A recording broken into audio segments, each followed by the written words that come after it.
ज्ञानतिमिरन्दस्य ज्ञानाञ्जनशलाकया चक्षुरुन्मिलितं येन तस्मै श्रीगुरवे नमः। श्रीचैतन्यमनोभीष्टं स्थापितं येन भूतले स्वयं रूप तदामह्यं ददाति स्वपदान्तिकं। वन्देऽहं श्रीगुरो श्रीगुरुं वैष्णवांश्च श्रीरूपं साग्रजाता सहगणा रघुनाथान्वितं तं सजीवं साद्वैतं सावधूतं परिजनसहितं कृष्णचैतन्यदेवं श्रीराधा कृष्णपादान् सहगणा ललिता श्रीविशाखान्वितांश्च नमो विष्णुपादाय कृष्णप्रेष्ठाय भूतले श्रीमते भक्तिवेदान्त स्वामिनिति नामिने। नमस्ते सरस्वती देवे गौरवाणी प्रचारिणे निर्विशेषशून्यवादी पाश्चात्यदेशतारिणे। हे कृष्ण करुणा सिन्धु दीनबन्धु जगत्पते गोपेश गोपिकाकान्त राधाकान्त नमोस्तुते। तप्त कांचन गौरांगी राधे वृंदावनेश्वरी ऋषभानुसुते देवी प्रणमामि हरिप्रिये।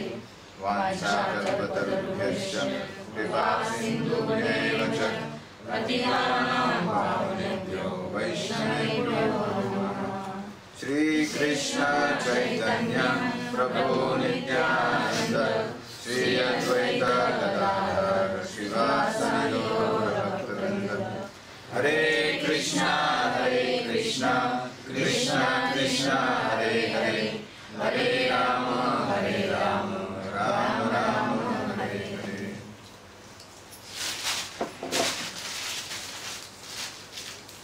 तर आपण जो सारांश आहे तो दुसऱ्या सांगितलं ना। तर उजळणी म्हणून सगळे बघतात ना मागे पहिला अध्याय वगैरे काय पुढचा तसं नाही वाटत। तर हा जो कर्मयोग आहे हा जो तिसरा अध्याय आहे हा आता तसं बघितलं गेलं तर दुसऱ्या अध्यायातच भगवद्गीताची संपली आहे। कारण भगवंत काय सांगतात कशा प्रकारे तुम्ही निष्काम कर्मयोग करून परमगती साध्य करू शकता ओके नाही। तर अर्जुनाचे काय काय जे कारण होती युद्ध न करण्याची सगळे संबंधांनी प्रत्युत्तर दिलं की अशा प्रकारे तू हे युद्ध करणं सुलभ आहे। तर एक फ्लॅशबॅक म्हणून बघू आपण उजळ करून ते तुम्हाला कितपत आठवतं। पहिल्या अध्यायात किती विभाग आहेत 5 विभाग काय काय कसं कसे विभागीकरण केलं होतं आपण। पहिला युद्धाची तयारी एक एक सांगत राहा म्हणजे मी सगळ्यांची युद्धाची तयारी नंतर काय पांडवांची विजयाची ती कुठली आहे कोणी सांगेल।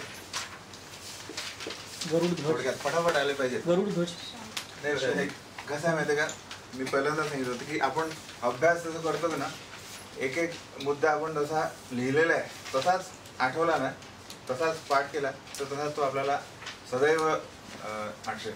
तर आपण सुरुवात कशी केली होती प्रथम श्रीकृष्ण आहे की नाही की जयस तू पांडुपुत्राणाम जिथे कृष्ण आहे तिथे विजय सदैव। जिथे कृष्ण आहे तिथे लक्ष्मी वास करेल कारण लक्ष्मी विदाउट कृष्ण राहत नाही। तिसरं हे तुम्ही लिहिलं ना प्रश्न। तिसरं म्हणजे कुरुक्षेत्र धर्मक्षेत्र असल्यामुळे पांडवांना चालते कारण पांडव कोण आहेत। तिसरं म्हणजे हनुमानजी नंतर रथ दिला त्यांना हा एक तर तिसरं कुठलं होतं आपलं हनुमानजी कुरुक्षेत्र नंतर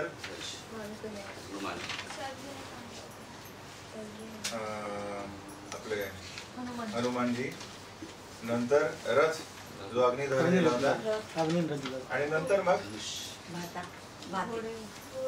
नंतर दैविक घोडे आणि रथ, सॉरी शस्त्र, या प्रकारे ते झालं.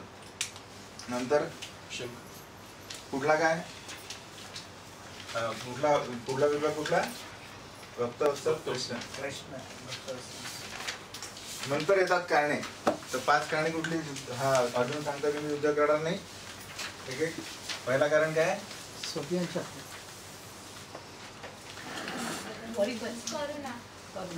नातेवाईकांबद्दल त्याची करुणा आहे की यांना मी मारतोय.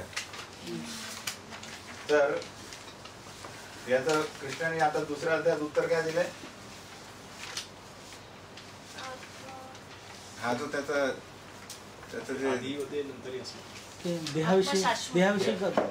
ज्ञानयोग कुठला? दुसऱ्या अध्यायातले कुठले श्लोक आहेत ते? 10 ते 30 मध्ये काय सांगितलेलं आहे? शरीर आणि आत्मा हे वेगवेगळे. शरीर हे कधीच चिरकाळ टिकणारा नाहीये आणि आत्मा हा अमर आहे. त्यामुळे हे जे नातेवाईक आहे तुमचे कधीही म्हणजे कायम राहणार नाही, कधी पण मरणारच आहे. आणि भीष्म आणि द्रोण यांना नवीन शरीर मिळणार आहे. त्यामुळे तू शोक नको करू. तर पहिला गेला. दुसरं कारण काय दिलं? आनंद की मी कसं काय आनंद घेऊ शकतो या ठिकाणी.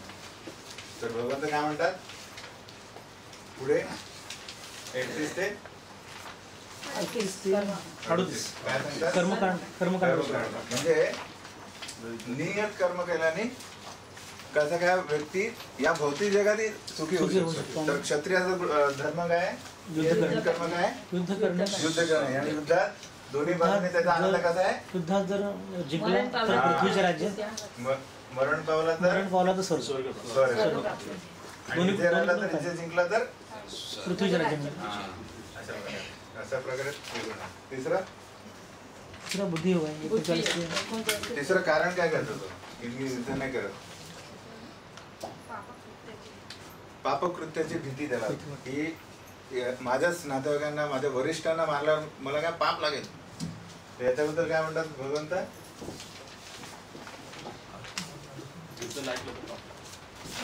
युद्ध नाही केलं तर पाप लागेल. हा श्लोक याला काय म्हणतात?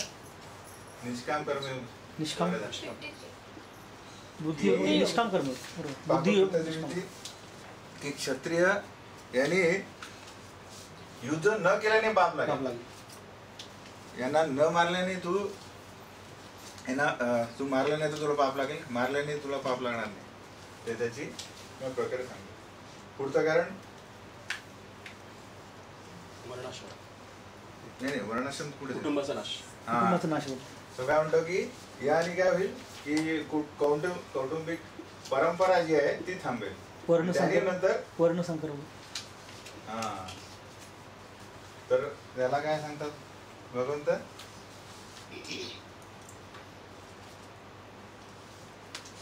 काय सांगतात? 8वा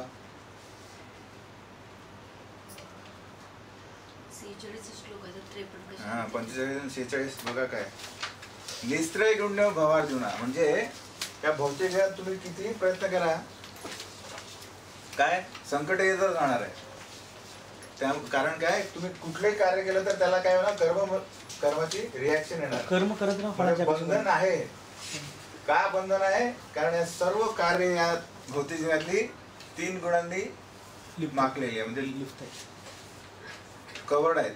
म्हणजे काही कार्य केलं तर त्याची रिॲक्शन आहे. का? सत्व, रज आणि तम या गुणांद्वारे आपण हे कार्य करतो. तर भगवंत काय म्हणतात? निस्त्रय गुण्य भवार्जुना. याच्या वरती आहे. वरती 3 गुणा पलीकडे जायचा प्रयत्न कर. याने काय होईल? तुला ह्या गोष्टी सगळ्या शिल्लक वाटतात. 5वं कारण दिलं इनडिसिजन. म्हणजे की आता मी युद्ध करणार नाही. तर हे सगळं ऐकल्यानंतर भगवंत म्हणतात की जो शेवटी काय सांगितलं? स्थितप्रज्ञेची लक्षणं काय? की जो सुख आणि दुःख हे काय म्हणतात? तो तात्पुरते ते समतोल राखतो. आणि त्याला तुझं कार्य त्याचं काय? भगवंतांच्या फक्त संतुष्टीसाठी कार्य. सिद्धप्रज्ञेची काय काय लक्षणं सांगितले ते आठवतात का कोणाला? विषय वाचण्यापासून दूर कासवाप्रमाणे इंद्रियांना आवरून घेतो. त्याचं मुख्य लक्षण काय ते त्या प्रक्रियेत सगळ्यात मुख्य म्हणजे जसा एखादा खूप म्हणजे आजारी व्यक्ती आहे किंवा म्हणजे प्रत्येकाचे लक्षण असतं तसं तर सिद्ध प्रक्रियेत काय बोलतो ऐकतो सगळं कृष्णम बोलतो की त्याचा कार्य कृष्णाने त्याचा सिम्पटम काय की तो बोलतो म्हणजे आपण काय म्हणतो की सिम्पटम सगळ्याचा कसं आहे की त्याच्या बोलण्यावरून कळतं की तो कुठून आला ठीक आहे नाही एखादा रिप्रेझेंटेटिव्ह आला तो कशाबद्दल बोलेल त्यानुसार तो समजा फायर एक्सटिंग्विशर विकायला आला किंवा अमुक टमुक ठीक आहे नाही तर तसाच एक भक्त समजा पोलीस आला तर तो काय करेल तो काय विचारपूस करेल त्याच्यानुसार मग विचार हा विथ पोलीस तसाच सिद्धप्रज्ञ नेहमी काय करेल फक्त कृष्णाबद्दल बोलेल त्याचं मुख्य लक्षण म्हणजे बोलणे याच्यावरून कृष्णाबद्दल बोलणे तर नंतर तो चालतो कसा तर चालण्याबद्दलचं काय चालण्याला आपण काय म्हणू चालण्यापैकी चालणं तो आधी तो बोलतो कसा म्हणजे काय की आपण बोलायसाठी काय वापरतो बुद्धी आहे की नाही असं तू काय बडबडतो का तर म्हणून तर सभोवताली होणाऱ्या ज्या घटना आहे त्याला तो बुद्धीद्वारे कसा उत्तर देतो म्हणजे रिस्पॉन्ड कसा देतो तर कसा देतो तो उदाहरणं यांनी सांगितली तो त्याचे अवयव कासवाप्रमाणे नाही ते वेगळे ते कशाबद्दल आहे इंद्रिय संयम. हा इंद्रिय संयम करतो हा बोलतो कसा हा मी अचानक काय विचारतोय की मला बघायचं होतं की तुमचं वाचन कितपत आहे ते तर्क वितर्क करत नाही तेच पूर्वीपासूनच की त्याची बुद्धी स्थिर झालेली आहे की तो सुख दुःखे समे कृत्वा लाभालाभो जय देव म्हणजे तो समतोल राखतो कारण काय होणार काय की ज्याची बुद्धी स्थिर नाही आहे तो सिद्धप्रज्ञ नाही आहे तो चांगला झाला तर हर्षित होईल म्हणजे एक हॅपीनेस म्हणजे आनंदित झाला काहीतरी जे आवडतं झालं तर तो काय हर्षोल्लासित होईल आणि जे नको ते होईल तर तो निराश होईल पण हा सिद्धप्रज्ञ काय होईल दोन्ही याच्यात तो समतोल राखतो कारण त्याची बुद्धी स्थिर आहे दुसरं की तो कसा बसतो म्हणजे तो त्याची स्वतःची इंद्रिय कशी काय नियंत्रित करतो त्यांचं उदाहरण काय होतं कासव कसा नियंत्रित करतो आपले अवयव कवचामध्ये त्याच्या कवचामध्ये हे करून घेतो काय करतो तो म्हणजे म्हणा अर्थ जेव्हा उपयोग आहे गरज पडते तेव्हा तो त्याची इंद्रिय वापरतो नाहीतर तो तसाच भक्ताचा काय भक्त कशासाठी इंद्रिय वापरतो जेव्हा सेवा आहे तेव्हा इंद्रियांचा वापर नाहीतर नाही आणि दुसऱ्या प्रकारे दुसरं उदाहरण काय दिलं होतं की तो कशाबद्दल तो नेहमी सदैव तत्पर असतो की एका गारुड्याचं उदाहरण दिलं होतं जो गारुडी जो आहे जो सापाला कधी तो मुभा देत नाही की इकडे तिकडे जा सदैव बघत असतो की याला नियंत्रित ठेव नाही तर काय तो पळून जाईल किंवा कोणाला चावेल त्या प्रकारे जो भक्त आहे तो काय करतो सदैव इंद्रियांच्या हालचालीवर लक्ष ठेवतो तर कुठल्या प्रकारे तो हे नियंत्रित करू शकतो सगळी इंद्रिय कृष्णाची सेवेत पण तसं आजारी व्यक्तीला सांगितलं की हे खाऊ नका तर त्याची त्याला तर वाटतच की चव ते आहे ती तर त्याला काय करतो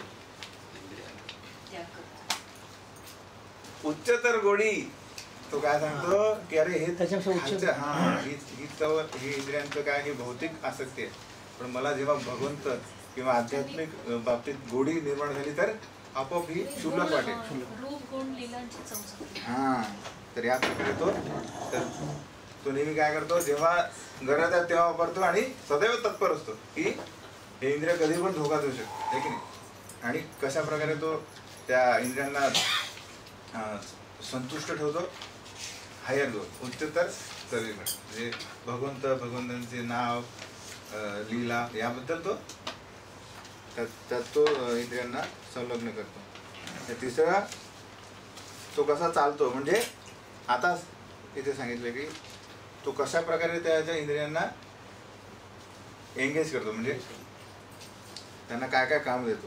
अमरीश महाराज हां, की तो नेहमी काय करतो, नियमित कर्म करतो आणि धार्मिक शास्त्रानुसार म्हणजे धार्मिक रूल्स अँड रेग्युलेशननुसार कार्य करतो. त्यांनी काय होतं की त्याच्या भौतिक गरजा पण पूर्ण होतात आणि हृदय शुद्धीकरण होतं नेहमी. आणि त्याचा एकच गोल आहे, पहिले कोण सांग काय, सर्व कर्म भगवंतांच्या संतुष्ट. हे न केल्यास काय होतं पतंती आलं. हां, तर प्रोसेस ऑफ ऑर्डर कशी आहे, जर समजा तो त्याची बुद्धी स्थिर नसेल तर एखादी गोष्ट त्याला आसक्ती झाली तर काय होईल, आसक्ती वाढते. एखादी तर आसक्ती होतं विषय चिंतन करत काम ती मला हवीच आहे हवीच, तर काम उत्पन्न काम उत्पन्न होईल आणि ती मिळाली नाही तर कामापासून क्रोध क्रोध. आणि क्रोध काय करतो, समोह मोहात पाडतो की त्याशिवाय काहीच नाही आहे. आणि ते ह्या मोहात काय होतं, स्मृती चालली होती की मी कोण आहे, माझं ऍक्च्युली आहे आवश्यकता काय, ही सगळी स्मृती. आणि याच्यानंतर बुद्धिनाश, की साधा विवेक पण काम करत नाही. आणि त्यानंतर जसं आपण उदाहरण काय दिलं,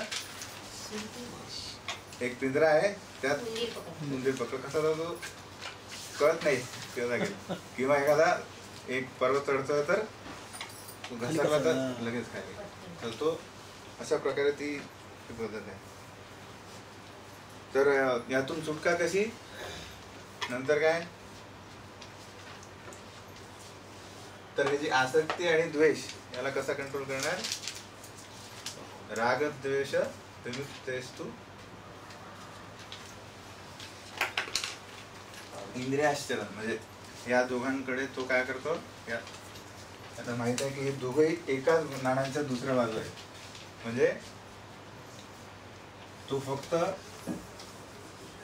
कृष्ण आणि त्याच्या म्हणजे कृष्णाच्या बाबतीत ज्या वस्तू आहेत त्याच्यातच फक्त आसक्ती करतो.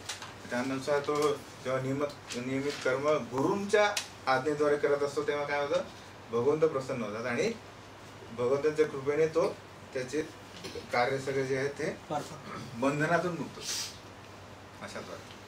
तर आता इथपर्यंत आल्यानंतर भगवंत 2.39 म्हणजे 39 श्लोकात काय म्हणतात, दूरेण ही अवरम कर्म बुद्धियोगात धनंजय.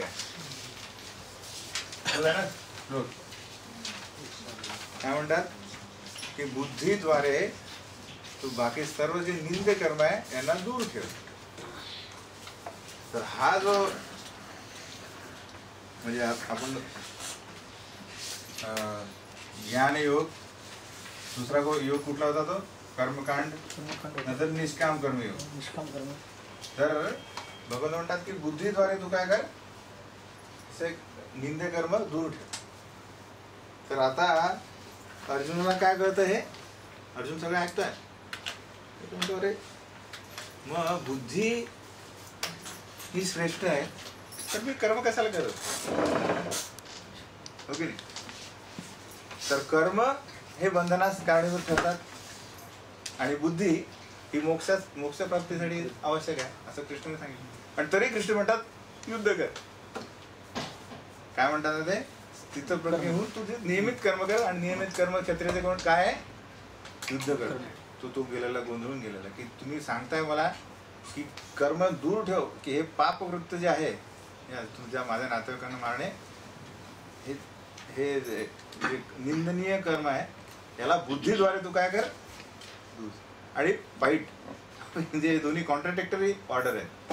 म्हणून माझा तिसरा अध्याय चालू होतो.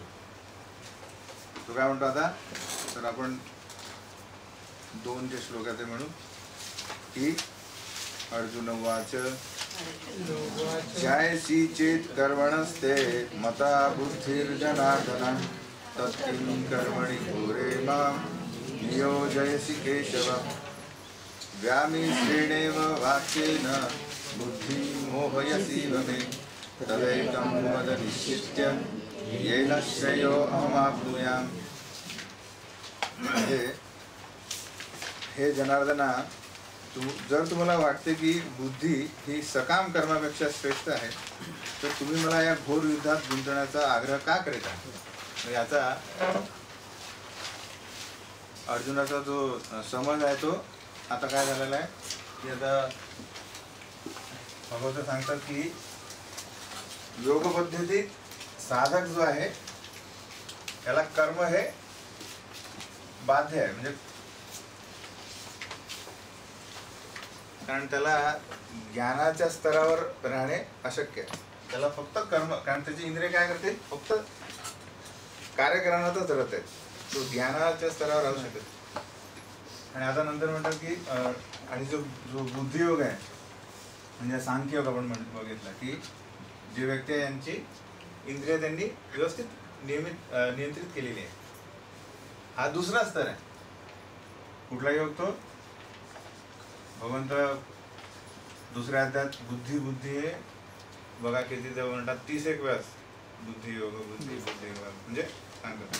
तर आता हा काय अर्जुन काय समजतोय की कर्म म्हणजे बंधन, म्हणजे दुसरी पद्धत आहे, आणि बुद्धियोग म्हणजे मोक्ष. पण ऍक्च्युली काय, हा एकच योग पद्धतीचे दुसरे एक पायऱ्या आहेत.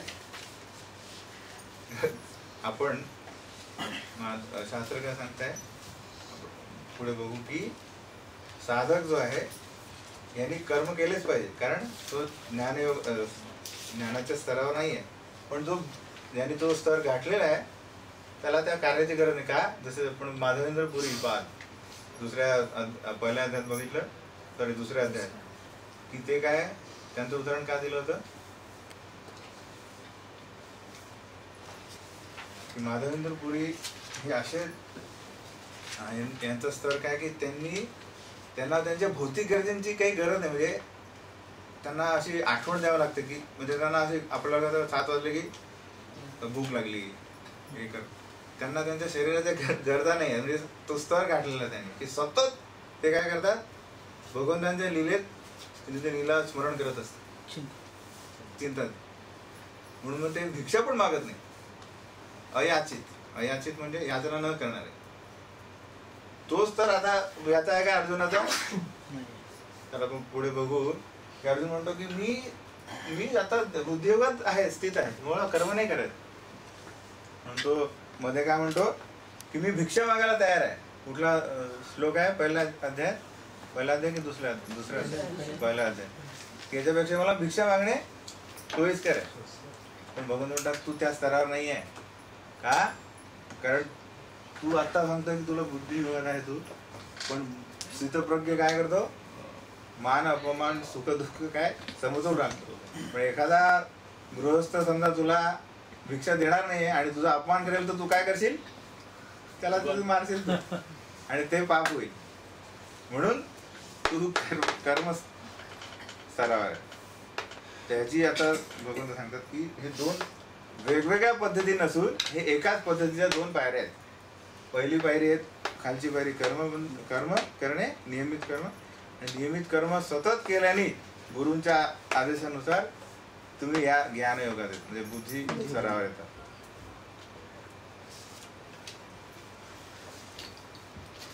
भगवान म्हणतात श्री भगवान वाच लोकेस्मिन् द्विविधा निष्ठा पुरा प्रोक्ता मया नघा ज्ञानयोगेन सांख्यानां कर्मयोगेन योगिनां.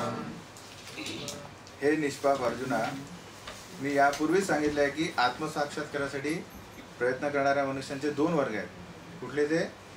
काही जणांना तात्विक तर्काद्वारे अर्थात ज्ञानयोगाद्वारे आणि इतरांना भक्तिपूर्ण सेवेद्वारे आत्मसाक्षात्कारी होण्याचे कडे कल असते. तर सांख्ययोग आपण थोडक्यात बघितला तर कुठे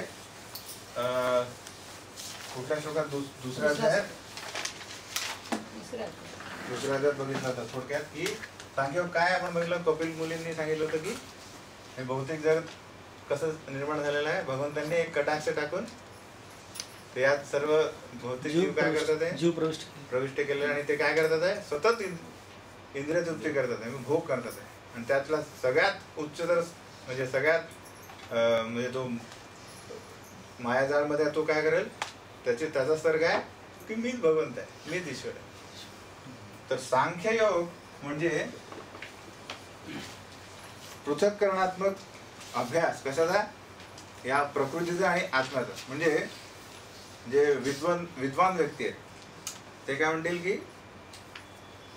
हा खूप त्रास, म्हणजे सगळीकडे त्रासच त्रास आहे, तर यातून सुटका कशी आहे, तर मी माझ्या विद्वत्तेद्वारे, तत्वज्ञानाद्वारे मी शोधतो. ते एक एक एक एक एक एक एक एलिमेंट्स जे आहेत आपले शोधतात आणि आत्म्यापर्यंत पोहोचतात. आणि नंतर परमात्मा, म्हणजे ते यांची पायरी कधी आहे, नेक्स्ट पायरी काय, कृष्णाकडे दिली शेवटी.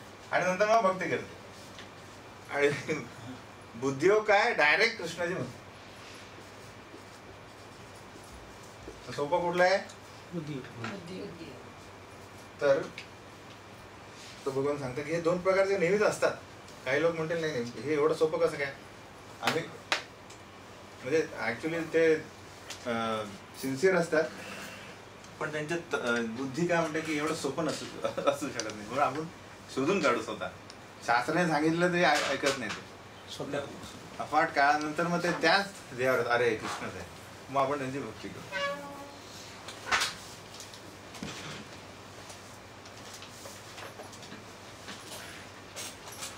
तर यात दोन पॉइंट आहेत की सांख्ययोग आणि बुद्धियोग हे कसे परस्परावलंबी आहे. तसं धर्म आणि तत्व, जे रिलिजन अँड फिलॉसॉफी, म्हणजे फिलॉसॉफी म्हणजे तत्व, म्हणजे एखादं तत्व आहे, पण ते अंगीकार करण्यासाठी काहीतरी धर्म वगैरे नाही, म्हणून दोन्ही पाहिजे, नाही तर काय होईल, म्हणजे without religion philosophy is what,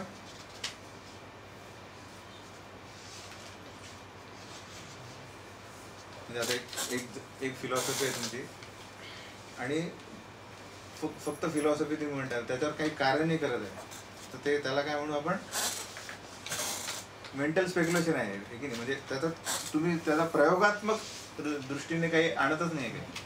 म्हणून काय सांगितलं की तत्वज्ञानाविरहित धर्म म्हणजे केवळ भावना आणि धर्मविरहित तत्वज्ञान म्हणजे केवळ मानसिक कल्पना.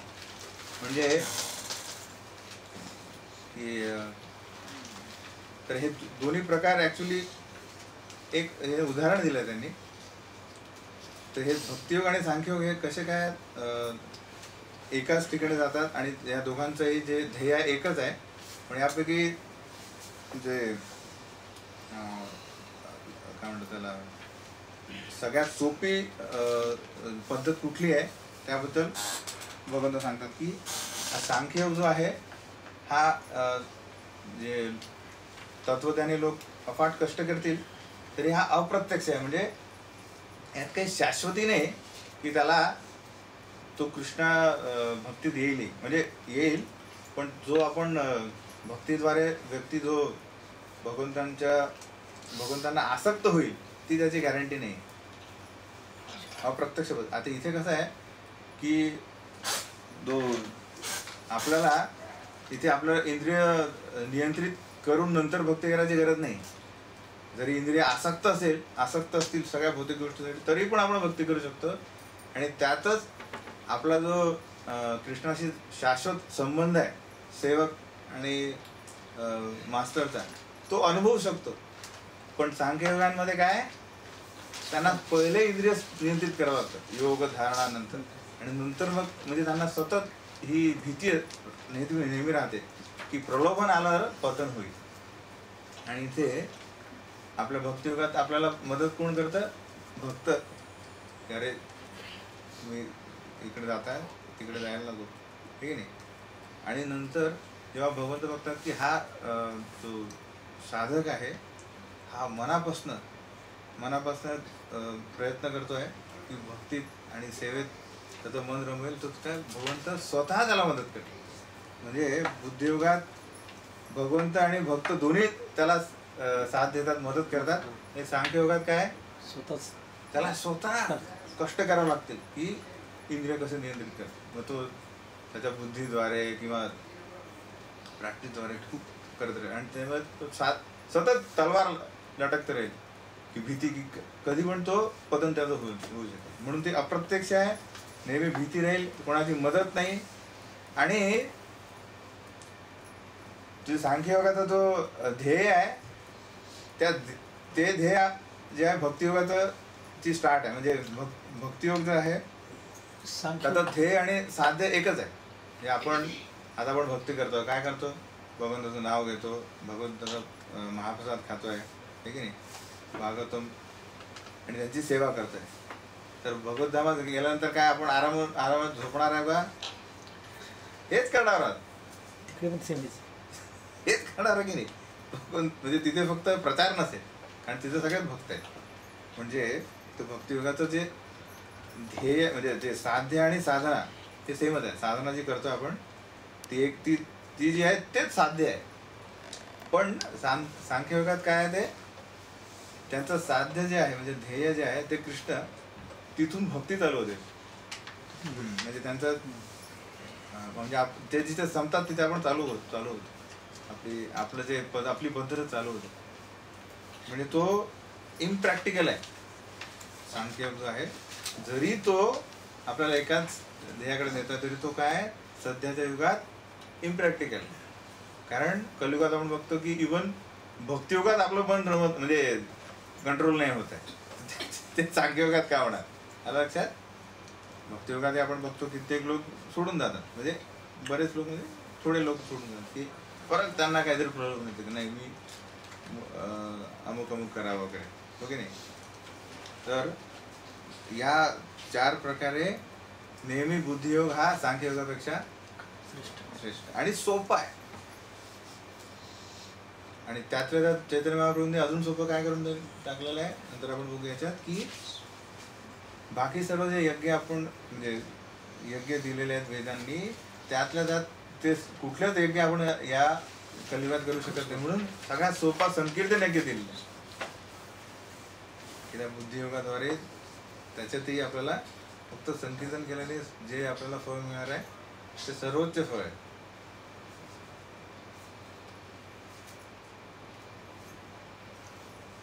ते 4 फरक लक्षात आले सांख्ययोग आणि बुद्धियोगातले. तर आता कृष्ण सांगतात की तुझा जो हा अर्जुनाचा कल काय की कसं तरी कर्म टाळणे. कारण त्याचा जो देह आसक्ती काय ती मी यांना मारू शकणार नाही. आणि कृष्ण काय म्हणतात की तुला हे कर्म करणे भाग. आता तो सांगतोय की मी ऍक्च्युली बुद्धीच्या स्तरावर आहे. पण आता भगवंत सांगतात की तू नाही आहे. कसा नाही आहे ते बघा. की आता ते टप्प्याटप्प्याने त्याला सांगतात की कोणी मनुष्य कर्म केल्याशिवाय राहूच शकत नाही.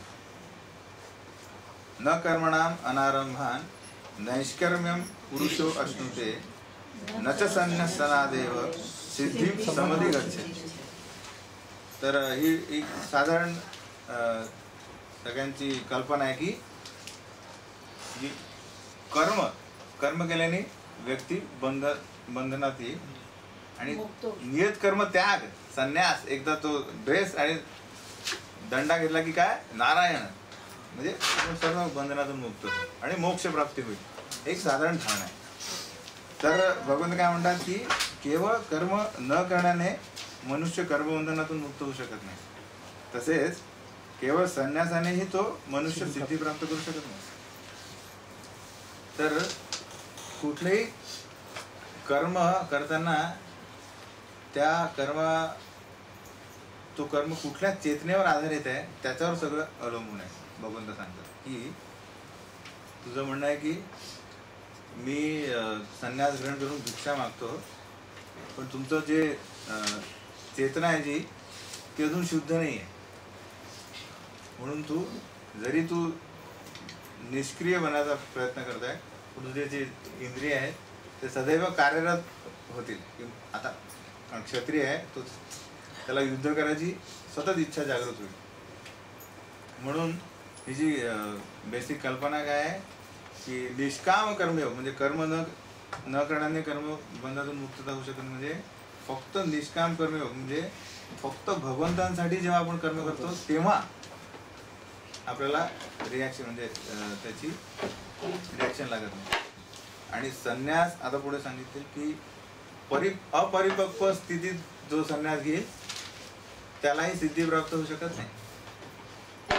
फक्त एक्सटर्नल बाह्यरूपी तुम्ही एक संन्यास ग्रहण केला तरी सिद्धी प्राप्त होणार आहे. कारण चेतना महत्वाची आहे की ते कार्य कशासाठी करतात.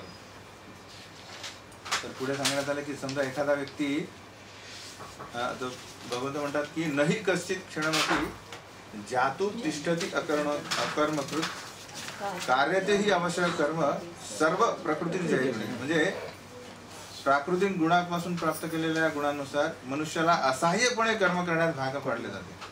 हे जे सत्व रजतम आहे हे एका दोऱ्याप्रमाणे दोरे येत असतं ना, त्यांनी समजा बांधल्यानंतर ते काय करतील असे ओढतात, म्हणजे खेचला येतात तो माणूस. आपण बघतो की एखादा तमोगुणी व्यक्ती असेल तो चालला असेल आणि एखादं देशी दारूचं दुकान दिसलं तर काय होईल, तो तमगुण त्याला ओढून नेईल, खेचत नाही आणि तो तिथे 2-3 तास घाल. तशा प्रकारे ते गुण असतात. सत्वगुणी असेल तर तो सत्व वातावरणात खेचला जाईल. हा, आणि रजगुणीवाला जसं अर्जुन वगैरे हे युद्ध कधी होते, म्हणजे असे जात असतील जिथे भांडण असेल तर ते तिथे पुढे मारतील. रजगुण तशा ह्या गुणानुसार काय प्रत्येक जण हा कर्म करायला भाग पाडला जातो. ज्याचं स्वतःची इच्छा आहे नाही त्या प्रकारे तो बांधला गेलेला आहे. जेव्हा आपण आपल्या भक्तीद्वारे हे या बंधनातून बाहेर पडू तेव्हा काय होईल की भले वातावरणात काही कुठल्याही गोष्टी होत असतील तर आपला त्याचा प्रभाव होणार नाही. तोच स्थितप्रज्ञ. त्याच्या जीवनात सगळं होत आहे, तो यश अपयश सगळं होत आहे, पण त्याला दोन्ही याचा काही प्रभाव पडत नाही.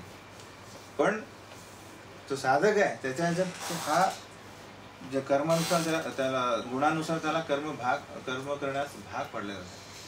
म्हणून कोणालाही एक क्षणभर सुद्धा काही कर्म करण्यापासून परावृत्त होता येत नाही. इव्हन आपण झोपलेलो असतो तरी आपलं जे सूक्ष्म शरीर जागृत असते, उलट जास्त जागृत असते कधी कधी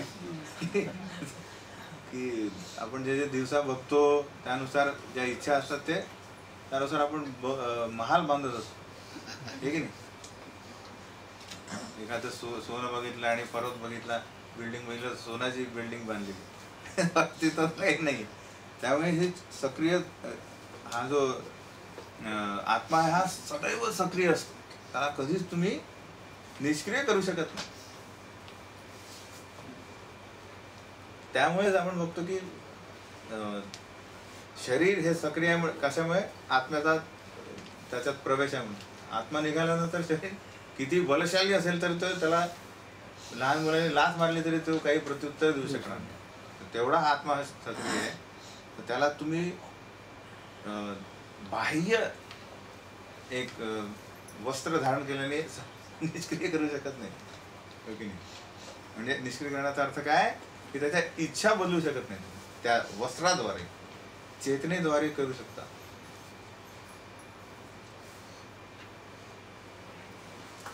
तर हा जो जीव आहे हा सक्रिय असल्या कारणाने दोनच गोष्टी करेल, एक तर कृष्ण भावना होईल म्हणजे कृष्णासाठी, नाही तर माया. तर जेव्हा जेव्हा आपण कृष्णाबद्दल चिंतन करत नाही किंवा काही सेवा करत नाही तेव्हा आपण काय करू, इनडायरेक्टली आपल्या पूर्व आसक्तीमध्ये ध्यान करू. तर म्हणून भगवंत म्हणतात की त्यासाठी प्रत्येक व्यक्तीला जो वर्णाश्रमात आहे त्याला त्याच्या वर्ण आणि गुणानुसार विहित कर्म दिलेले आहे की त्याने काय होईल, ते नियमित कर्म विहित कर्म केल्याने त्याच्या ज्या इच्छा आहेत त्या धार्मिकरित्या पूर्ण होतील आणि त्याची प्रगती होईल. जर त्याने त्याचे नियत कर्म सोडून दिले आणि अपरिपक्व स्थितीमध्ये संन्यास घेतला तर काय पूर्णपणे त्याचा नाश होईल. आता कलियुगात आपण समजा सतयुगातला एखादा शूद्रही आणला तर तो इथल्या समजा एखाद्या ब्राह्मणाचे कार्य बघून त्याला बेशुद्ध पडेल. तो एवढा शुद्ध म्हणजे सत्ययुगातला शूद्र आहे, तो सत्यवान ते कधी खोटं बोलले नाही. तर शक्य आहे का ह्याच्यात कोणी सांगू शकतं की मी कधीच खोटं बोललो नाही? कोणी असो तो, ब्राह्मण क्षत्रिय वैश्य, खोटं बोलल्याशिवाय आपला दिवसच चालू होत नाही, हो की नाही? तर हे जे धार्मिक हे जे लोक आहेत की इव्हन कुठल्याही आश्रमात किंवा वर्णात राहून हे आपली प्रगती करत होते. का? नियत कर्म करणे, त्याचा त्याग करणे. म्हणजे अरे ब्राह्मणाने एवढं काय म्हणतात त्याला आदर सत्कार आहे, तर शूद्र कधीच म्हणणार आहे मी ब्राह्मण, त्यांना माहित आहे. किंवा क्षत्रिय म्हणतो की अरे मला एवढं युद्ध करावं लागतं, याच्यात मरण्याची भीती आहे, तर मी एक धंदा चालू करतो, व्यवसाय चालू करतो. हे केल्याने काय होतं की ते पूर्णपणे त्याची जी प्रगती नष्ट पतन. म्हणून शास्त्रानुसार तुम्ही विहित कर्म केल्याने काय होतं, ज्या इच्छा आहेत सगळ्यांना इच्छा आहेत त्याची पूर्ती होते आणि त्या पूर्तीनुसार तुमची या जगाबद्दल अनासक्ती वाढते आणि आध्यात्मिक बाबतीत प्रगती होते.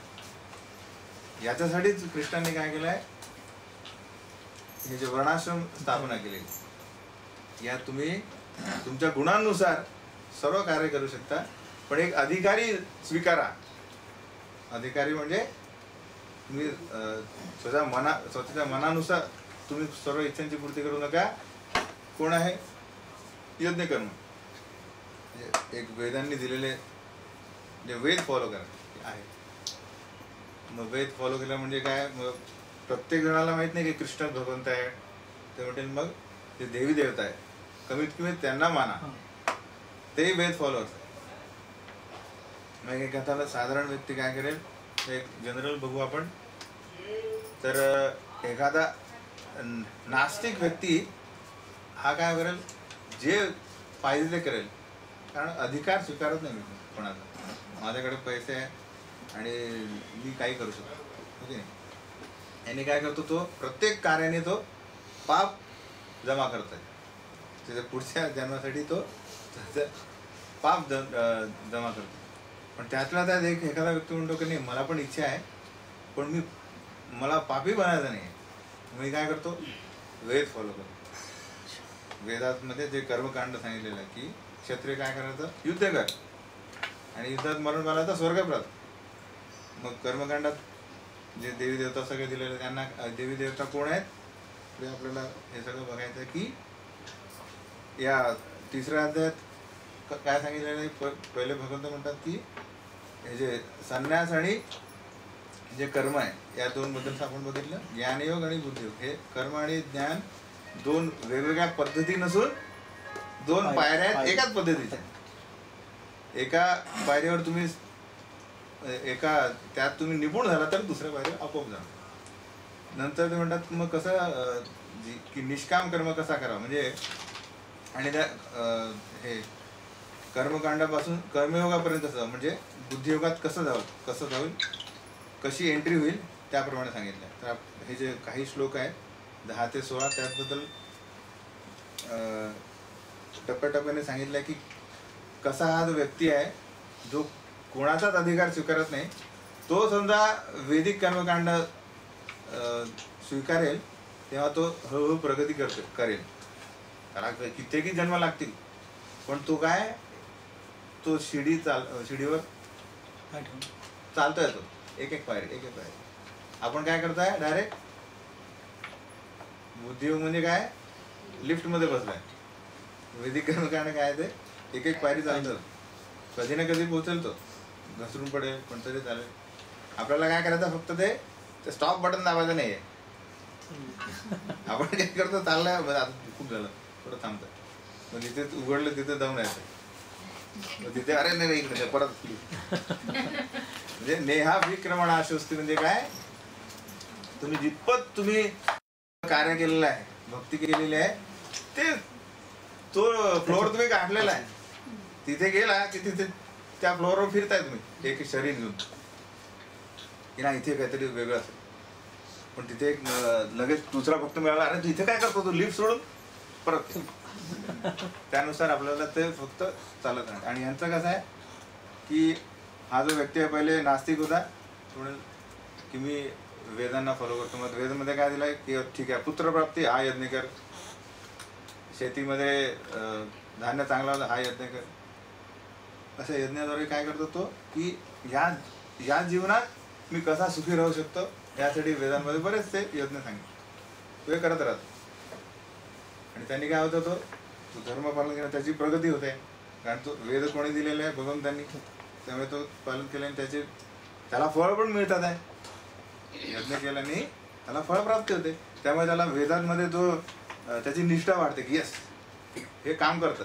ओके नाही की इथे मी गेल्यानंतर मंगळवारी किंवा शनिवारी हे मिळतं, मी याची करत आहे, पूजा करत आहे. पण नंतर म्हटलं अरे हे सगळं चाललं आहे पण हे सगळं शाश्वत नाही आहे. हे सगळं होतं म्हणजे आपलं दुष्काळ येतो आहे, भाव वाढतात आहे, म्हणजे कोणी ना कोणी मरत आहे हे की नाही, कुटुंबात कोणाचा मृत्यू होत आहे आणि पैसे चोरले जात आहे, बऱ्याच गोष्टी होत राहतात. म्हणतात अरे हे ॲक्च्युली काय आहे की शाश्वत नाही, हे मिळत आहे पण हे तात्पुरतं आहे, याच जन्मासाठी आहे. आणि त्यातही तुम्ही सकाळी उठता तर माहीत नाही कुठलं संकट येईल. हो की नाही, जावं तर म्हणजे लोकलमध्ये काय होत राहतं, बॉम्बस्फोट वगैरे हे की नाही, किंवा काही पूर येईल, सुनामी, काही शाश्वती नाही. मग तो हे करत करत करत करत तो त्याचा काय तो वेदांमध्ये त्याची निष्ठा वाढल्यामुळे तो काय करतो, त्या ब्राह्मणांचं ऐकतो. मग त्याच्याकडे कळतं की अरे या इथे जे 100 वर्ष आयुष्य आहे मी हे यज्ञ करण्यापेक्षा स्वर्ग आहे चांगली जागा, तिथे तुम्ही 1000 वर्ष राहू शकता. त्यासाठी वेगळे यज्ञ आहे, अलग लक्षात. ते यज्ञ केल्याने काय होईल, ही जी तात्पुरतं ऐश्वर्य आणि हे जे बाकी सगळ्या गोष्टी आहेत तिथे हे अफाट प्रमाणात आपल्याला मिळतील. म्हणजे तिथे काय तो म्हणतो मी अमर होऊन तिथे अमृत पीठ किंवा अप्सरा आहे तिथे नृत्य करायला, आणि तिथे नंदनकानन गार्डन आहे तिथे सर्व इच्छा पूर्ण होतं. तर तो काय करतो, मग ठीक आहे मी काय करतो, हे यज्ञ करतो स्वर्गात. आणि मग यांनी काय होतं की त्याची जी आत्म्याबद्दलची त्याची जी ज्ञान वाढतं त्याचं, कसं की तो पुनर्जन्मावर त्याचा विश्वास होतो. तो पहिला नास्तिक आहे, तो म्हणतो ते काय म्हणतात त्याला, एन्जॉय बी मेरी, काय म्हणतात त्याला, काय याच्यानंतर काही नाही, एन्जॉय कर. नंतर नाही एन्जॉय नाही करत, त्यांनी काय होतं पाप आहे. हा व्यक्ती तो हळूहळू करतोय, तो म्हणतो की नाही पुनर्जन्म मी स्वर्गात जाऊ शकतो. म्हणजे त्याची जी प्रगती आहे की आध्यात्मिक स्तरावर की मी शरीर नाही आहे. पहिल्यांदा त्यांनी एवढं फॉलो केल्याने काय त्याला ज्ञान मिळालं की हे शरीर नाही आहे, तात्पुरता काळ या शरीरात आहे, आणि मी या शरीर त्यागानंतर मी काही सत्कर्म केल्याने पुण्यकर्म केल्याने मी स्वर्गात जाऊ शकतो. त्याची ही प्रगती झाली थोडी. त्याला म्हणतात कर्मकांड वाढत. तर तो नंतर हे यज्ञ केल्यानंतर त्याला या म्हणजे ब्राह्मणानंतर कळतं की अरे तिकडे इंद्र पण चुकी नाही आहे, तिथे कधी पण दानव राक्षस अटॅक करतात, आणि त्या इंद्राला पण स्वतःची अमरावती सोडून कुठेतरी भटकावं लागतं. म्हणतो बापरे होतं स्थिती. म्हणजे त्याचा निष्कर्ष काय असतो किंवा येतो की पूर्ण ब्रह्मांडात काय हे निराशा, दुःख आणि तात्पुरता आहे सगळं. असा तो काय हा सगळा त्याचा कारभार बघतो आपण. पूर्ण जो आत्मा आहे हा फिरतोय सगळीकडे, हा कुठपर्यंत आलेला आहे किंवा पूर्ण ब्रह्मांडात 14 लोकात काय कुठलाच प्रकारचा आनंद नाही आहे. तिथे त्याची भक्ती चालवली. म्हणजे तो आता काय प्रयत्न करतो की मग याच्यातून खरंच बाहेर जाण्याचा प्रयत्न काय हे आहे का. तेव्हा मग भगवंत काय करतात, गुरु किंवा एखादा भक्त पाठवतो, त्यानुसार आपली भक्तीत आपलं पदार्पण होतं त्या व्यक्तीला जो या मार्गातून येतोय. आणि त्यानुसार जो आपला जो कर्मकांडानंतर जो सकाम कर्मयोग चालू झाला की सकाम कर्मयोग म्हणजे की माझ्या अजूनही इच्छा आहेत, पण कृष्ण हे सगळ्यात सर्वोच्च आहेत, आणि त्यांचं हे जे सर्व देवी देवता हे कोण आहेत, त्यांचे अंश आहेत आणि त्यांचे शरीराचे अवयव आहेत, आणि त्यांनी नेमलेले ते अधिकृत त्यांचे सेवक आहे. आणि त्यांची त्यांची नेमणूक काय केलेली आहे की बाकीचे बौद्ध जीव आहेत त्यांच्या गरजा पुरवणे. आता हा जो सेक्शन आहे, विभाग आहे, त्यात आपण बघणार आहोत की कसा हा जो कर्मकांडातून कर्मयोगामध्ये प्रवेश कसा होतो. ठीक आहे. एक एक एक एक लक्ष ठेवणे, हे लिहून ठेवणे आणि नंतर याची लिंक लावणे. पहिला अध्याय आणि दुसरा अध्याय. हां, तर हे सगळे लिंक आहेत. म्हणून मी काय सांगत असतो की मुद्देवार म्हणजे एक मुद्दा लिहिणे. आपण जे हे केलं पूर्ण सर्व पाठ करण्याची गरज नाही. एक एक जे आपले विभाग आहेत, विभागानुसार त्यातही आपण काय काय पॉईंट लिहिले आणि ते कसे जोडणे. जसं आपण बघितलं अर्जुनाचे सगळे कारणे कशी प्रत्युत्तर मिळाली. तसंच आता सांख्ययोग कर्मयोग काय आहे, हां, आणि ही जी कर्मकांडातून कर्मयोगात कसा प्रवेश होतो, हे सगळं लिंक असणे आवश्यक आहे. तर आता भगवंत काय म्हणतात त्याला की तू कर्म बुद्धियोगास पात्र नाही आहे. तू कोण आहे? आता सध्या कर्मयोगी आहे. तू कर्म करणे, विहित कर्म करणे तुझा हा धर्म आहे. तू असं नाही केलं तर काय होईल? कर्मेंद्रियाणी संयम्य य आस्ते मनसा स्मरण इंद्रियार्थान विगूढ आत्मा मिथ्याचार संचते. म्हणजे जो कर्मेंद्रिय संयमित करतो पण त्याचे मन इंद्रिय विषयांचे चिंतन करीत आहे, तो निश्चितपणे स्वतःची फसवणूक करतो आणि अशा मनुष्याला मिथ्याचारी म्हटले जाते. भगवंत म्हणतात की तू मिथ्याचारी नको म्हणून, कारण तू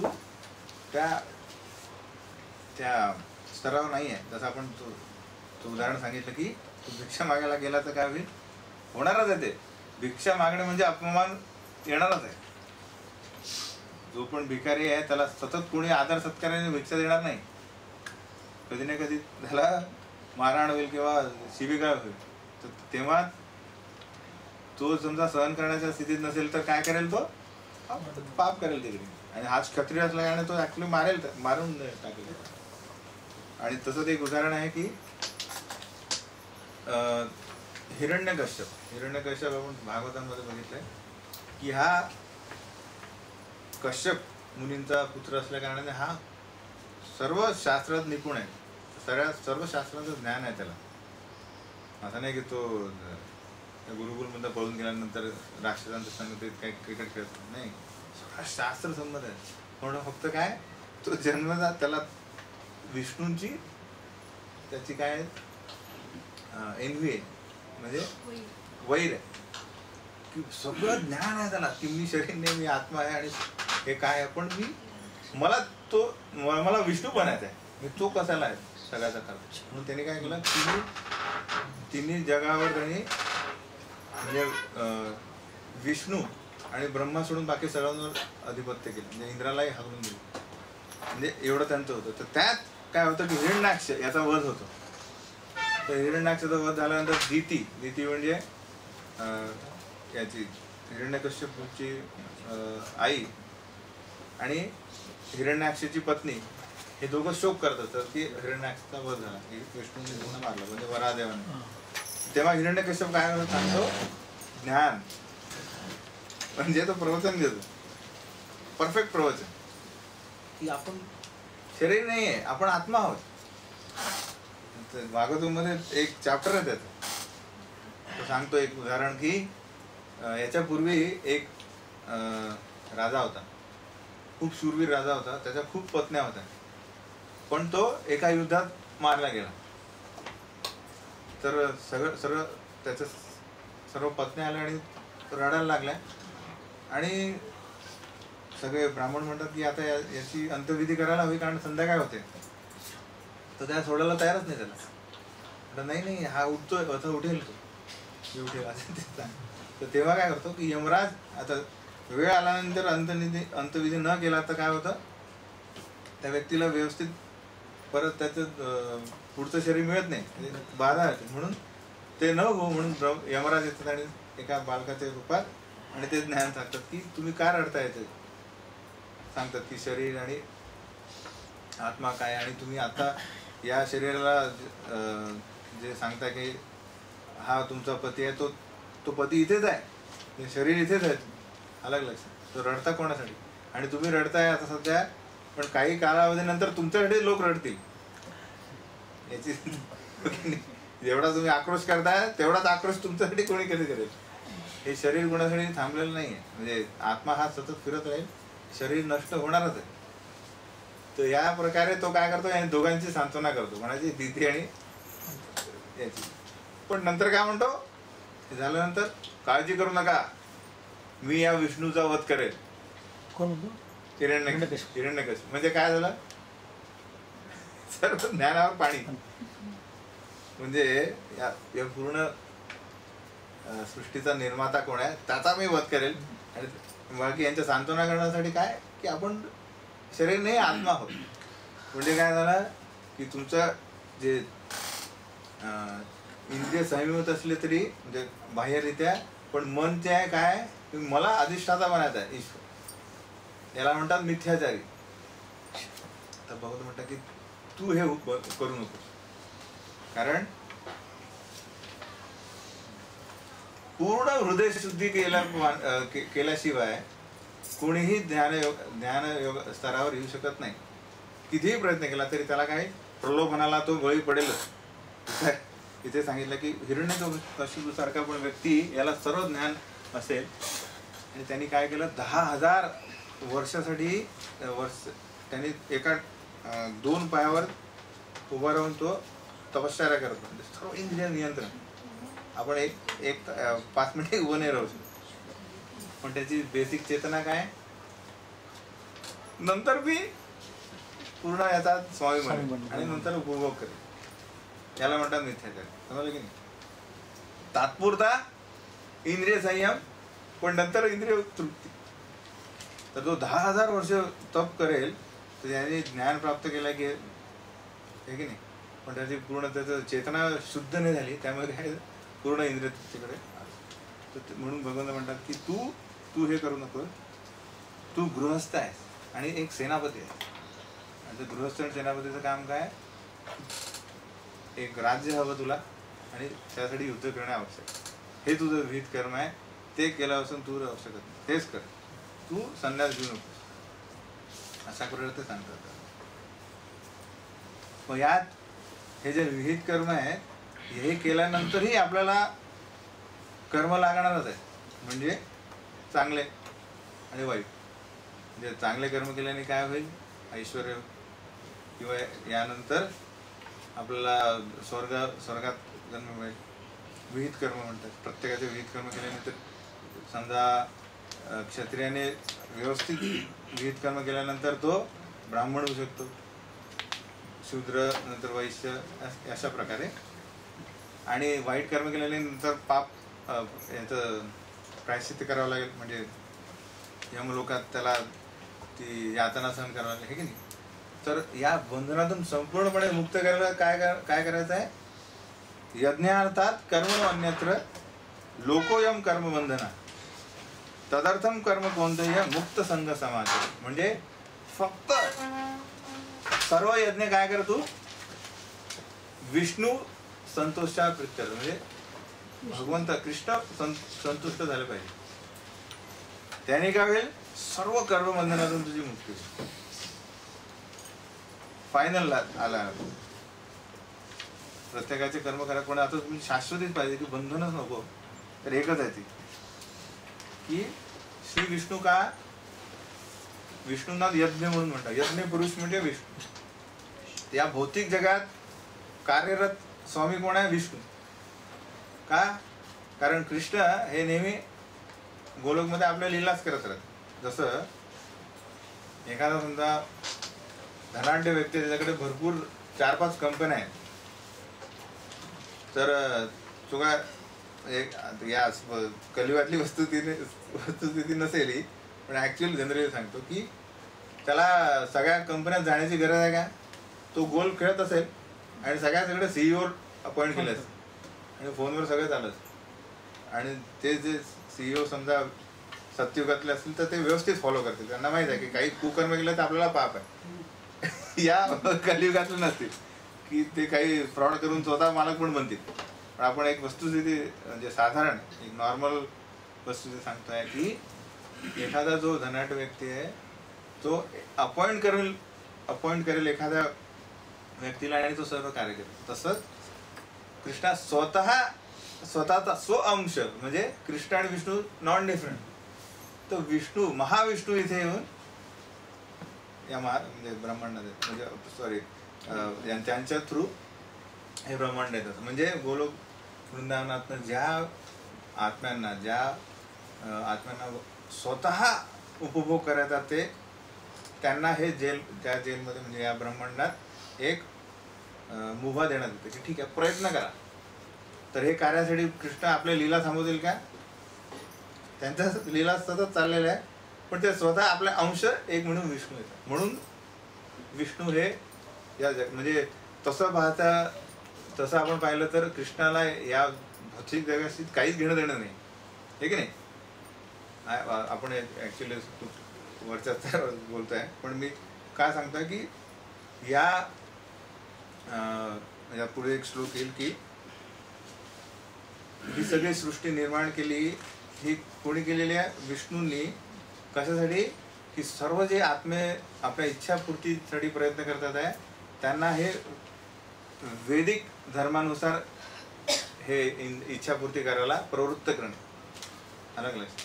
तर त्यासाठी त्यांनी काय केलं मग ते सीईओ स्वतःच फिरतो का सगळे कामं झेरॉक्स काढेल आणि किंवा सगळ्यांना पगार वाटत बसेल? नाही, तो अधिक आपल्याकडे मॅनेजर ठेवेल सर. त्यासाठी काय केलं त्यांनी सगळे देवी देवता 33 हे करा, यांना पाणी द्या, वारा द्या, प्रकाश द्या, हे द्या ते द्या.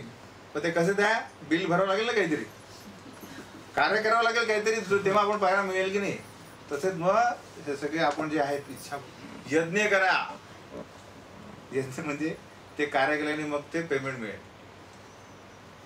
तर आपण जेव्हा पूर्वी आपण बोललो की सतयुगातला एखादा जो शूद्र जरी असेल, क्षत्रिय, वैश्य किंवा ब्राह्मण, तो आपली जी विहित कर्म म्हणजे जे यज्ञ करत होते म्हणून तेव्हा रात्री पाऊस पडत होता, सकाळी पाऊस नाही. आता काय होतं, रात्री नाही सकाळी दिवसा पाऊस पडेल म्हणजे तुमच्या कार्य सगळे थांबतील. का? कारण कोणीच आपलं कर्म करत नाहीये. जे कर्म आहे ते व्यवस्थित करत नाहीये. म्हणून त्यामुळे जेव्हा आता काय म्हणतात त्याला हार्वेस्टिंग करायचं आहे तेव्हा पाऊस पडेल आणि सगळं नासाडी होईल, हे की नाही. म्हणजे आतापर्यंत नाही आलं किंवा आता आंबे आता बस आलेलेच आहेत आणि हवा येईल आणि काही येईल सगळे सडून जाते. का? कारण व्यवस्थितपणे यज्ञ होते. तर म्हणत अर्थ काय की ह्या आपले जे विहित कर्म केल्याने जेव्हा जो व्यक्ती विष्णूंना नाही मानत पण यांचे अधिकृत देवी देवतांना मानतो त्यांना काय मिळतात? तरी मिळतं. पण आपण काय करायचं आहे, यज्ञार्थात कर्मणो अन्यत्र,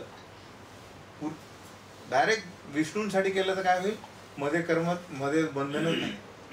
कारण काय, तात्पुरतं फळासाठी आपण तयार हेच नाही करत.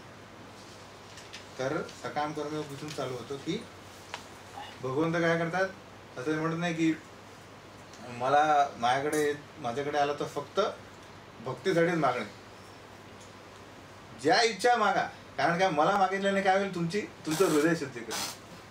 ते हृदय शुद्धीकरण तुम्हाला अधिकृत व्यक्तींना मागण्याने नाही होईल, ते उलट वाढत जाईल आसक्ती.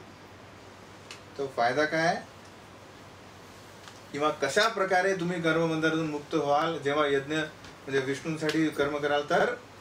कारण तुमची आसक्ती चालली जाईल त्या विषय वस्तू बरोबर. जी आसक्ती तुम्ही इतर देवी देवतांचे यज्ञ कराल तर जरी ते अधिकृत असेल तरी ती आसक्ती जाणार नाही. म्हणून पुढे 7व्या अध्यायात आपल्याला सांगितलं की जे देवी देवतांची उपासना करतात ते एका तऱ्हेने अल्पबुद्धीचे आहे. कारण त्यांना त्याच्या बाहेरचं दिसतच नाही की या जन्म किंवा पुढच्या जन्मी हा जो व्यक्ती म्हणतो की जो आला की ब्रह्मांडातच पूर्ण सगळं नश्वर आहे आणि दुःखालय, तो अनुभव कधी झाला नाही. नंतर म्हणतो अरे स्वर्गात बघू, नंतर तपलो ब्रह्मलोक, तेवढपर्यंत जातच नाही, तो तेवढाच पतन होत राहतो. तर यातून हे टाळायचं असेल तर डायरेक्ट काय म्हणतात भगवान, हे कृष्ण भगवान म्हणतात तू यज्ञार्थात कर्म नाही. म्हणजे तू माझ्यासाठी युद्ध कर. आता तू म्हणतो की यांना मारू नये, हे होईल ते होईल, माझ्यासाठी कर, काहीच कर्मबंधन नाही. तर हे अर्जुना थ्रू काय सांगतात ते आपल्याला सांगतात की आपणही आपले सर्व कर्म कशासाठी करावे, विष्णूसाठी. तर हा एक सेक्शन इथे संपला की तर हा जो कर्मकांड जो व्यक्ती चालू झाला त्याचं एंड कुठे झाला, कर्मयोग. कर्मयोग आता भगवद्गीतेत टेक्निकल टर्म बुद्धियोग, कर्मयोग हा याला एक म्हणतात, एकच आहे हा. कर्मयोग बुद्धियोग हे एकच आहे, निष्काम कर्मयोग एकच. आला का? तर आपण इथे म्हणतो यज्ञातात कर्मणो अन्यत्र, म्हणजे जेव्हा आपण विष्णूसाठी जे करतोय त्यालाही बुद्धियोगच म्हणतो. बरोबर. तर आपण चालू झालो कुठून, कर्मकांडापासून. आता जो आपण जी चर्चा केली ना, हा व्यक्ती जो देवी देवतांना म्हणायला लागला, तो सेक्शन आहे 10 ते 16 की त्यात तो कशा प्रकारे आपण त्यात अजून बघू की त्याची इच्छापूर्ती कशी होते, कोणाद्वारे होते, आणि तो हे न केल्याने तो कशा प्रकारे पापकृत्यात अडकला जातो. तर भगवंत काय म्हणतात त्याला पहिल्या सेक्शनमध्ये 3 ते 9 मध्ये काय म्हणतात, पहिले काय म्हणतात की कर्म आणि योग हे वेगवेगळे आहे, तुझा स्तर कर्माचा आहे. 3 ते 9 मध्ये काय सांगतात आहे की तू विचारच करू नको कर्मत्याग. कारण काय, एकही व्यक्ती करू शकत नाही. तुला सक्रिय जो आत्मा आहे हा सदैव कार्यरत आहे, त्यामुळे निष्क्रियता हा ऑप्शनच नाही तुला. हे 2 प्रकारे सांगितलं. आणि जो गुण तो कशा प्रकारे कार्यरत आहे, 3 गुणांद्वारे. जसा त्याची जी वृत्ती आहे त्या गुणाने तो गुरफटलेला आहे, त्यानुसार तो ओढला जातो. तशा प्रकारे सर्वजण म्हणजे काय म्हणतात त्याला, जसं काय बळजबरीने त्याला कार्यरत आहे. कुठला आहे तो श्लोक, असहाय्यपणे तो कार्यरत आहे. त्यामुळे तू तुझे नियमित कर्म कर. तर एकच ऑप्शन आहे तुला, काय, तू कार्यरत राहशील तर तू मनाप्रमाणे कार्यरत नको राहू, तुझे विहित कर्म करत राहा. आणि काय होईल, हळूहळू तुझे जे आहे या इच्छे विषय वस्तूची आसक्ती कमी होईल. आणि तू मुळीच हिरण्यकश्यप बनायचा प्रयत्न करू नको कारण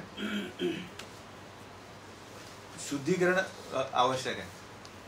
जोपर्यंत व्यक्तीचं हृदय शुद्ध नाही आहे तोपर्यंत तुझा त्याचा बाह्य वेश हा त्याला सिद्धी प्राप्त करू दे शकत नाही. कारण जो सक्रिय जो आत्मा आहे हा जो मनावर जो आसक्ती वाढतात आपण बघितलं, आसक्ती नंतर ती जी इच्छा आहे ती कामात होईल, त्यानंतर ते सायकल होऊन जाईल. त्यामुळे तू त्याचा प्रयत्न करू, तुझे नियत कर्म करत राहा. नियतम कर्म कुरु कर्मत्व या प्रकारे. आणि नियत कर्म कसं एंड कुठे कर, ज्यांना आता कर्म करणार नाही, कर्म करत राहा, कर्म केल्याशिवाय राहणार नाही, नियत कर्म कर. आणि आता काय कर, फक्त कृष्ण म्हणजे विष्णूसाठी. त्यामुळे तुला कुठल्याच प्रकारचं बंधन राहणार नाही. आता याला तयार केलं. आता मग काय म्हणतात, आता सांगतात की कसं कर्मयोगाद्वारे व्यक्ती या जन्मातही सुखी राहू शकतो. तर सहयज्ञ आता 10 ते आपण 16 बघूया.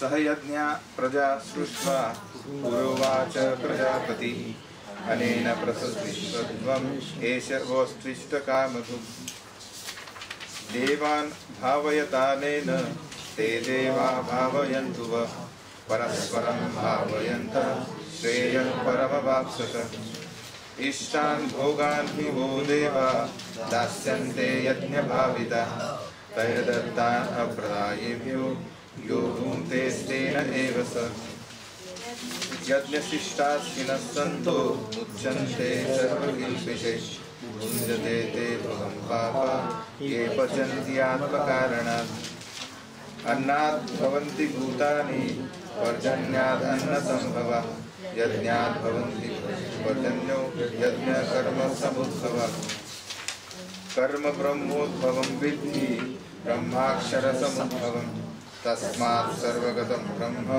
नित्यं यज्ञे प्रतिष्ठितम् एवं प्रवर्तितं चक्रं नानवर्तयति यये अघायुरिन्द्रियारामो मोहं पार्थजीवति.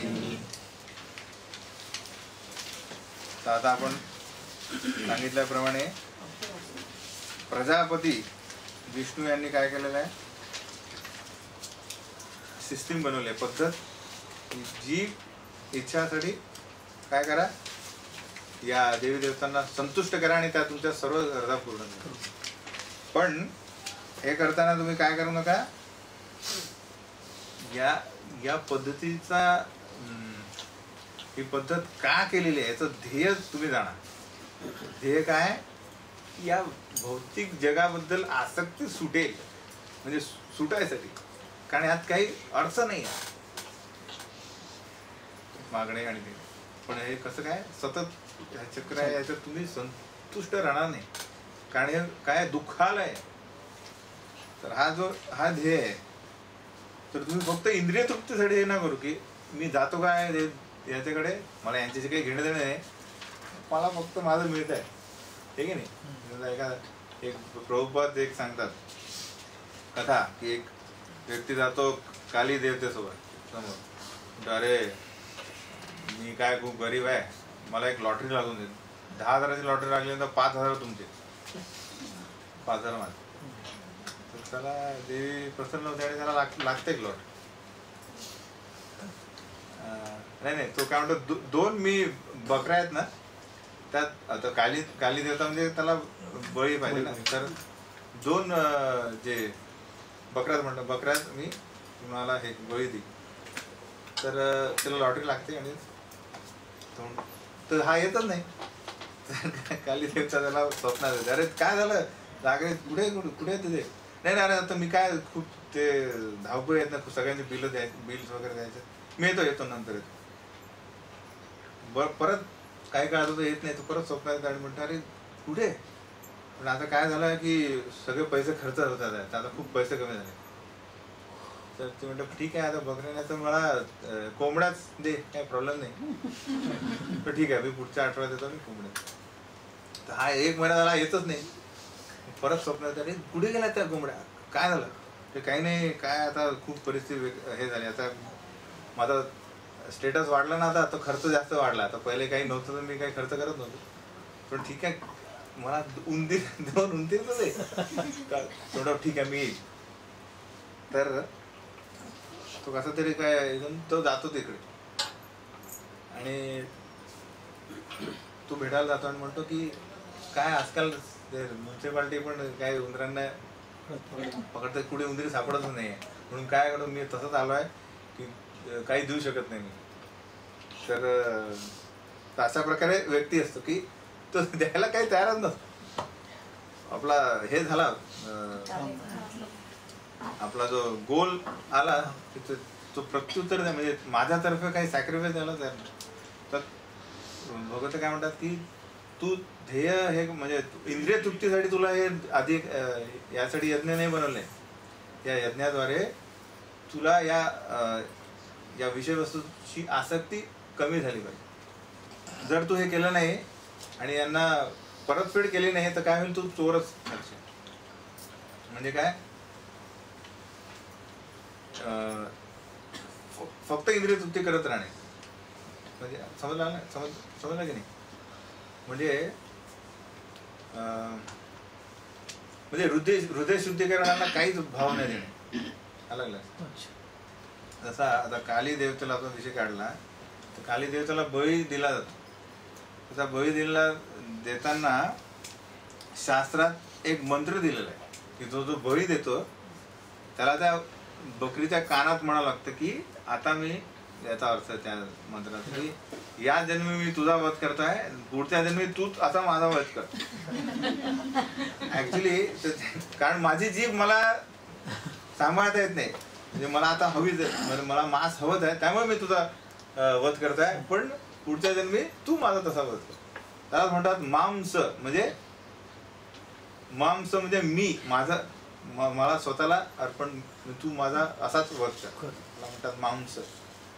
तर हे आपल्या शास्त्राद्वारे काय दिलेलं की हे करता करता व्यक्तीला विचार आला पाहिजे की अरे याच्यात काही हे नाही आहे, पॉईंट नाही आहे की मी किती जन्म मी असा मेला जाईल, कळलं की. तर त्याद्वारे तो एक एक स्टेप वरती आला. तर या तो शास्त्राचा जो शास्त्राचं ध्येय आहे ते तुम्हाला याच्यात गुरफटत ठेवणे नाही आहे, म्हणजे सर्व जीवांना या तात्पुरत्या यज्ञकर्मात गुरफटून ठेवणं नाही आहे, तुमची प्रगती करणे आहे. कुठपर्यंत? यज्ञ पुरुषांपर्यंत. नाहीतर इव्हन स्वर्ग लोकातही तुम्हाला सुख नाही आहे. जेवढा बँक बॅलन्स संपला नंतर परत चिणे पुण्य मर्त्य लोकम विशंती. भगवद्गीतानंतर सांगितलेलं आहे की जे स्वर्गात पण राहतात ते कसे राहतात, जेवढे पुण्यकर्म आहे तेवढा कालावधी राहतील, ते पुण्यकर्म संपल्यानंतर परत पतन. तर भगवंत म्हणतात की तू तसं नको करू. तर भक्त हा एक कशा प्रकारे पापकृत्यापासून दूर राहतो, सोप्या आहे की सगळ्या इंद्रियांमध्ये ही जी जीभ आहे या जिभेद्वारे आपण पापकृत्याशी दूर राहू शकतो. म्हणजे जिभेचं दोनच कार्य काय, एक तर चव आणि व्हायब्रेट करणं म्हणजे बोलणे. तर सेवन मुखे ही जीवा, म्हणजे जी सेवा म्हणजे या जिभेद्वारे आपण ही दोन सेवा केल्या. कुठल्या? तर काहीही खाणे, तर जीभ म्हणजे चव घेणे, फक्त प्रसाद खाणे. फक्त प्रसाद खाल्ल्याने म्हणजे भगवंतांचे म्हणजे भगवंतांच्या भोग अवशेष, भगवंतांनी खाल्लेल्या अन्नांचा म्हणजे त्याला म्हणतात प्रसाद, त्या उच्चिष्ट ग्रहण केल्याने सर्व पापकृत्यांपासून आपण मुक्त. कारण जे लोक भगवंतांना अन्न अर्पण करत नाही ते काय करतात आहे, वापस तर का पाप भक्षण करतात आहे, कारण ते हे अन्न कोणी दिलेलं आहे ते मानत नाही.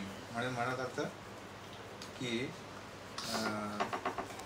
जाणीवच नाही त्यांना की हे कोण देत आहे आपल्याला. हे अगर हे समजा दिलं नाही तर मी अस्तित्वातच राहू शकत नाही.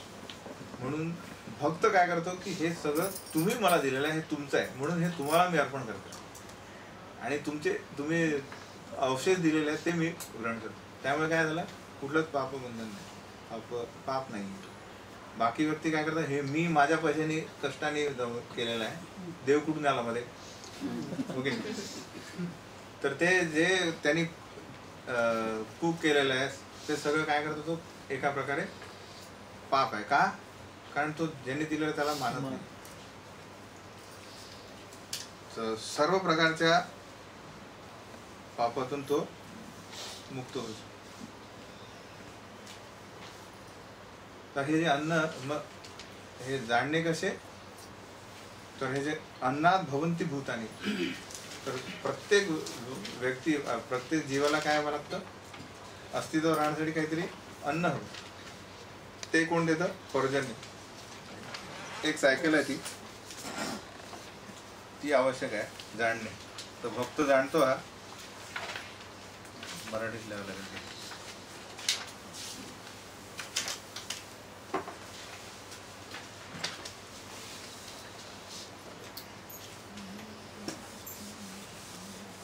हे झाले जीव. यांना काय लागतं? अन्न. अन्न कोण देतं? पर्जन्य म्हणजे पाऊस. पावसाला काय म्हणून आपण देव इंद्राद्वारे. पण हे हा पाऊस आपोआप पडतो का? आपण काय सांगितलंय, हे जे अधिकृत व्यक्ती आहे हे म्हणतात तुम्ही काय केलं माझ्यासाठी, यज्ञ करणे आवश्यक आहे. म्हणजे जसा तो सीईओ तो पगार देण्यासाठी तो पहिले बघेल तुम्ही काय केलं काम. हे पाऊस कसा पडतो जेव्हा यज्ञ कर्म होतात. आणि यज्ञ कर्म कशात दिलेले आहे? हे भगवंताने स्वतः दिलेले आहे. यज्ञ कर्म सगळे वेदात दिलेले आहे. आणि वेदाहम समतीतानी म्हणजे हे वेद हे भगवंतांनी स्वतः दिलेले असल्यामुळे त्यांच्यात वास करतात. अलग लक्षात. तर अशा प्रकारे ही सायकल आहे. अलग लक्षात. तर भगवंतांनी वेद दिले. वेदांमध्ये यज्ञ आहे. यज्ञ केल्याने पाऊस पडेल. पाऊस पडल्यामुळे अन्न तयार होईल. त्यामुळे जीव जो आहे हा याचं ध्येय काय? आता इथे प्रश्न येतो याला अन्न मिळाल्यानंतर याचं ध्येय काय की मला हे शरीर आणि आत्मा एकत्र ठेवून काय करायचं आहे? या भौतिक जगातून बाहेर पडायचं. नाही तर मग काय अर्थ काय? एखादा तुरुंगात कैद येतो का म्हणतो चांगला येते खायला मिळतं इथेच राहू. ओके नाही. बाहेर काय कष्ट करायचे म्हणजे तिकडे काय कृष्णाची सेवा करायची. कृष्ण कृष्ण कृष्ण कृष्ण सतत त्याची सेवा. इथे काय थोडं काय करा ते सगळं मिळते अन्न वगैरे. हे की नाही. तर त्याची याच्यातून बाहेर पडण्याची वृत्तीच नाही. तसं आपण काय केलं की जो व्यक्ती फक्त यज्ञ कशासाठी करतो? इंद्रिय तृप्ती बस. म्हणजे याच्यातून बाहेर निघायचं नाही. हे ध्येय नाही आहे. तर जेव्हा जीव हे समजतो की हे सगळं हे सायकल समजतो की हे भगवंतांपासून आलेलं आहे. तर शुद्धीकरण होतं. कुठला शुद्धीकरण कधी होईल? हे पूर्ण हे अर्पण करेल यांना. कुठून आलेलं आहे?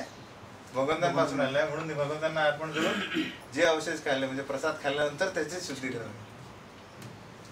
काही लोक मानतच नाही. इथून पाऊस कुठं म्हणजे पाऊस मी काम करतोय कापडाचं म्हणून मला मी विकत घेतो अन्न.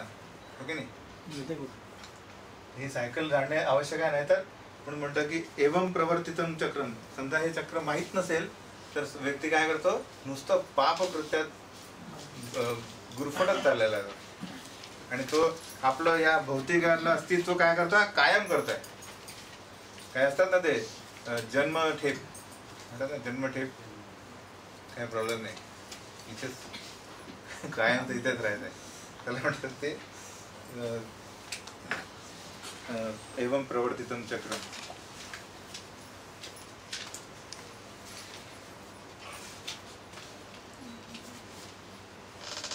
तर आज आपण काय काय बघितलं? काय काय लक्षात आलं सगळ्यांना? तर आपण पहिले सुरुवातीपासून काय बघितलंय की आपला अर्जुन कुठल्या गोंधळात आहे आता? म्हणतो मला म्हणतात भगवंत की बुद्धियोग श्रेष्ठ आहे आणि फाईट कर. बुद्धियोग श्रेष्ठ आहे. तुम्ही संन्यास घेतला पाहिजे. कार्य कसं म्हणून भगवंत म्हणतात की दोन्ही एकच पद्धत आहे. पण तू आता कर्माच्या स्तरावर आहे. नंतर काही लोक बुद्धी स्तरावर. तुझं जे कार्य आहे आता कर्म करणे. मग ते सांगतात की जर काय दुसरा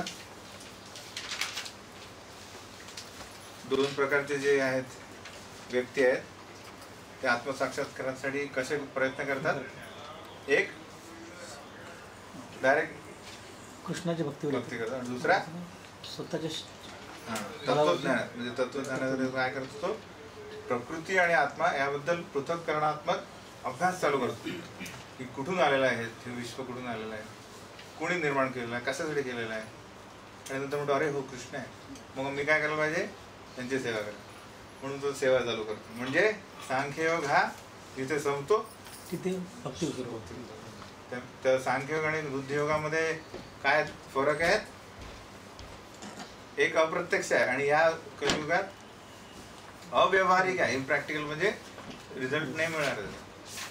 आणि दुसऱ्या ह्याच्यात आहे हा प्रत्यक्ष आहे. कारण तुम्ही सध्या आपण जे करत होतो तो अनुभव आपण इथे घेऊ शकतो. ओके नाही. जो भक्तीद्वारे. आणि दुसरा म्हणजे की सांख्ययोगामध्ये तुम्हाला स्वतःचे इंद्रिय स्वतः नियंत्रित करावं लागतं स्वतःच्या प्रयत्नाने. भक्तियोगामध्ये काय भगवंत आणि भक्त मदत करतात. आणि यांचं ध्येय, साधना आणि ध्येय एकच आहे आपलं. इथे जे करतात तिथे तेच करत राहतात, फक्त प्रचार सोडतो. कारण काय, प्रचार करण्याची गरज नाही, सगळेच भक्त राहणार. पण आपण सदैव तिथे काय करत आहोत, भगवंतांची सेवा करत आहोत. त्यानंतर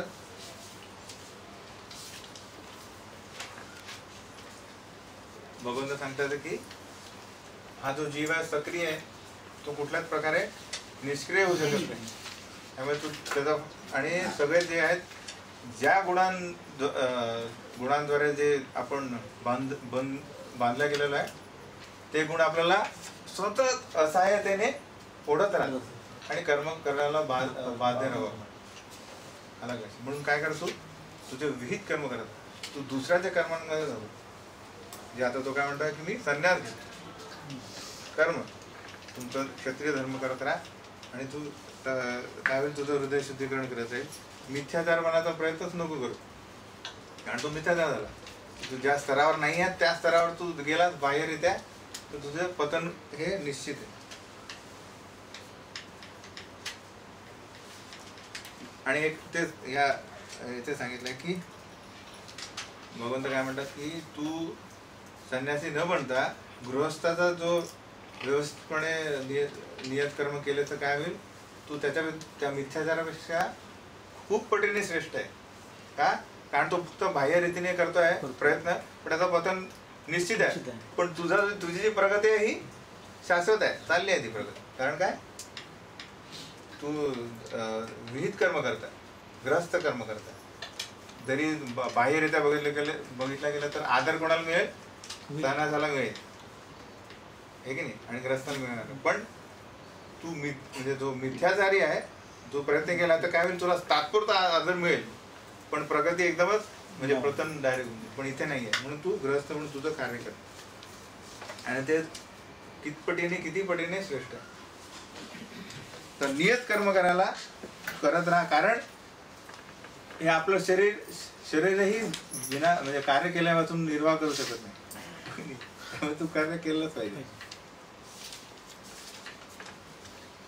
आणि मग त्याचा शेवट काय सांगतात की हे कार्य बंधनमुक्त कसं होईल, फक्त विष्णू म्हणजे आता इव्हन आपण वेदांमध्ये जे दिलेलं आहे यज्ञ कर्म सगळ्या देवी देवतांसाठी, याचा अर्थ काय, जरी हे यज्ञ काही स्पेसिफिक देवी देवतांसाठी आहे, तरी प्रत्येक यज्ञात अधिष्ठाता कोण असतो, यज्ञपुरुष. म्हणजे त्यांनाच मेन आरती होते, नंतर मग त्यांची. तर 7व्या अध्यायात आपल्याला हा जो विभाग आहे, जो जे देवी देवता आणि भगवंत यांच्यात काय फरक, म्हणजे यांच्यात संबंध काय, तो व्यवस्थित होईल. की यज्ञ फळ हे जरी देवदेवता देत असतील, तरी ते मूळ येतं कुठून, भगवंत देतात. का देतात, कारण ते बघतात की याद्वारे हा माझ्या पद्धतीत नेमलेला आहे, म्हणजे रूढलेला आहे. कुठली पद्धत, कर्मकांड, म्हणजे वेद फॉलो करता येतो. त्यामुळे याची श्रद्धा मी इथे टिकून ठेवतो. कारण कालांतराने तो काय बघेल, हे याच्यात हे मला हे फळ मिळाल्यावरही परत मला मरण आहे, दुसरं शरीर आहे, याच्यातून बाहेर सुटका पाहिजे. त्यासाठी भगवंतांनी पद्धत केली आहे. म्हणून ते काय श्रद्धा निष्ठा वाढवतात. आणि म्हणून म्हणतो आपण काहीतरी एकदम हे असतात, काय म्हणतात, कट्टर असतात. मंगळवार काही झालं तरी मी इकडे जाणार. कुठला असतो मंगळवार, गणपती. काही झालं तरी 9 वाजले 9:30 वाजले तरी मी जाईल. ते भगवंत ती श्रद्धा प्रबळ करतात. की कालांतराने हा व्यक्ती बघेल की ते आपण सांगतो. आणि आता हा जो सायकल सांगितली की जो भक्त बघतो की ही कुठनं आलेला आहे, तर यांनाच अर्पण करणे, तो आपण गेल्यानंतर कर्मविंदा नाही. ठीक आहे. तर पुढच्या आठवड्यात आपण परीक्षा घेणार आहोत.